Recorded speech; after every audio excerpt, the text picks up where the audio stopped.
šepi na medu, ali on to ne kaže. E sad. Ide!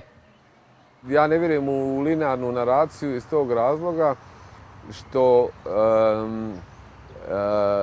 u linearnoj naraciji ne postoje krivulje. Ona se uvijek gramatski predstavlja kao put od točke A do točke B. U nekim varijantama postoje C i D, ali one su onda je pitanje kako da se istupi svega toga, da se ne izgubi mogućnost komunikacije sa kulturom. I to je pitanje, novim prosto pitanje meni, recimo, sa Amerikom. Ja ne podnosim te narative o prevazilaženju ovih teških okolnosti. Meni je toga zlom, jer je to sve stalno, svaki film, ne svaki film, dobar dio američkih filma se svede na junak. Nisu sve strašno, to potpuno se izmiče, neka izbori izaći, to je imamo preveliki baza toga istraživanja na kraju krajeva evolutivno čak ne postoji za nekom evolucija koje ne bi bilo američko iskustvo koje se sve svodi na evoluciju, znači nema nekakve ličnih izbača, sve je stvar genetike, sve je stvar predispozicija, sve je stvar evolucija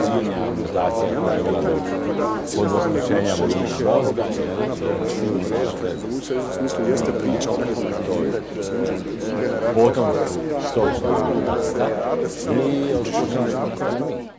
i da li će se genetska informacija mijenjati u budućnosti? Da. Ljudi obično nekako čudno da im je strano zamisliti da će ljudska vrsta biološki evoluirati.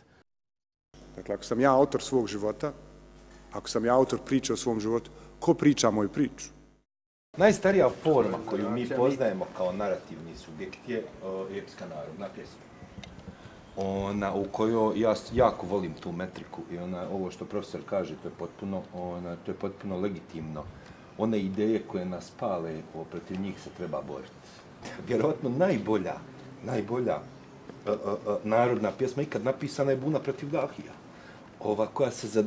Koja se završava stihom Srbija se saginjati neće. Ja sam na neki način, kad sam čuo Slobu Milošević da je izgovorio tu rečenicu, znao da će klanje. Ono što pametni ljudi, kao što se vi mogu vrlo lako vidjeti, to su jednostavne stvari. Ovo je ružno, ovo je nemoralno, ovo uništava život i to. Međutim, informacije koje dolaze u sendviču,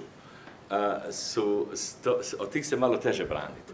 A to, koselekcija postoji u biologiji fenomenalno i objašnjava masu idiotija u živom svijetu, ne samo ljudskom, nego i kod biljaka i životinja i kukaca.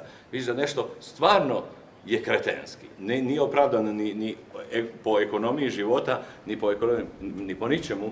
I u tradicijama da preživljavaju stvari koje su odvratne, za koje stvarno nemamo mašte vidjeti kome to donosi dobro.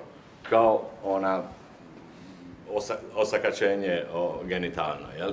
I u tim slučajevima kad se to dobro studira, vidite da je ta negativna, destruktivna čak aktivnost prošla.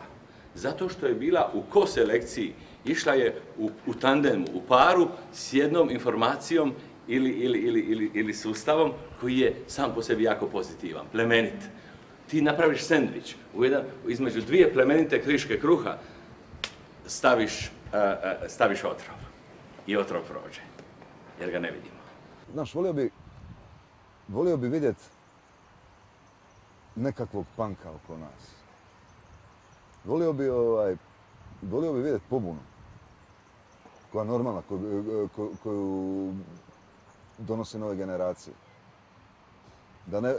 Da ne bude, ne znam, gola destrukcija ko maturalne zabave, na što znaju ličiti antiglobalistički samiti.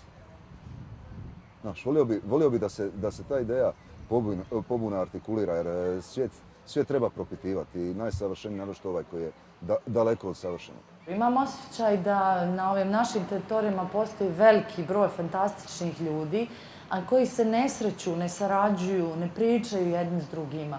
I ideja iza svega je prije svega da se ljudi upoznaju, da provedu skupa 3 dana, pričaju o zanimljivim stvarima, jedu, piju, da bi stvorili određenu grupu ili recimo određenu energiju koja će, po nekom mom mišljenju, kreirati ili širiti se po ovom prostoru. Imam osjećaj da je rat i sve što se dešavalo ovdje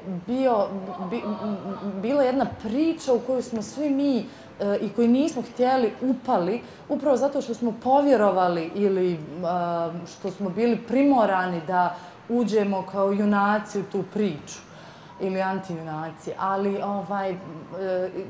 neko je tu priču zla iskreirao i mi je nismo mogli pobijediti jer nismo imali svoju vlastitu priču, odnosno svako od nas je imao svoju individualnu, ali ona nije bila naša zajednička.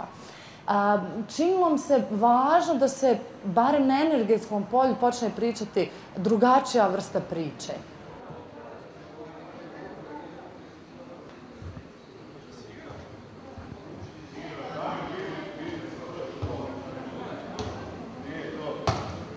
Zajebanici.